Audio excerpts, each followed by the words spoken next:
वैज्ञानिक परोपकारवाद का आदर्श जातिहीन वर्गहीन समाज है।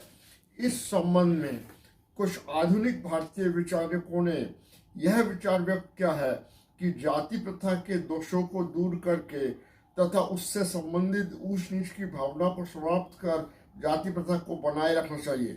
परंतु वैज्ञानिक परोपकारवाद इस मत से सहमत नहीं है। जब तक जाति और वर्ग रहेंगे, ये समन्वय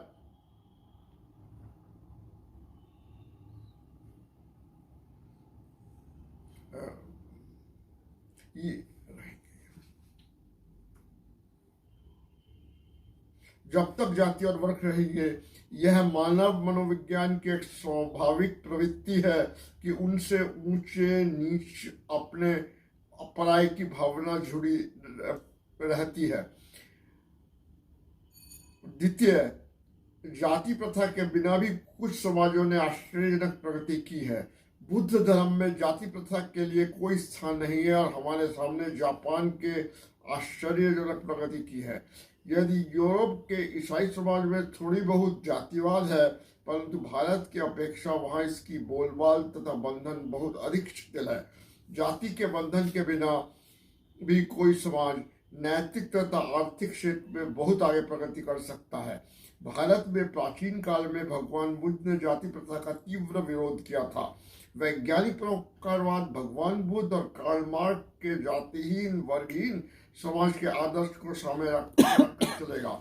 अस्तु, अगर समय संभव हो सके ये विचारधारा अपनाना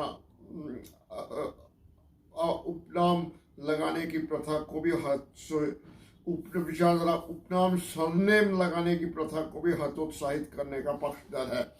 जिस प्रकार एक अकेले व्यक्ति का सुपर ईगो तथा इड व्यक्तित्व के 3 अंश होते हैं, उसी प्रकार संपूर्ण समाज के व्यवहार को भी समाज के व्यक्तित्व के 3 अंश सुपर ईगो तथा इड के फलन के रूप में देखा जा सकता है। सुपर ईगो क्या नैतिक है अथवा अनैतिक है, इस बात में समाज की मान्यता है। व्यक्ति तथा समाज का ईगो एक ही है, क्योंकि तर्क विज्ञान पर आधारित होता है।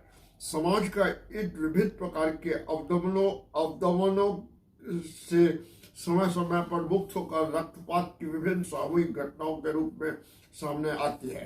परोपकारवादी दर्शन सामाजिक नैतिकता अर्थात सामाजिक सुपरहुगो से जुड़ी मान्यताओं पर बुद्धि द्वारा पुनर्विचार करने पर बल देता है।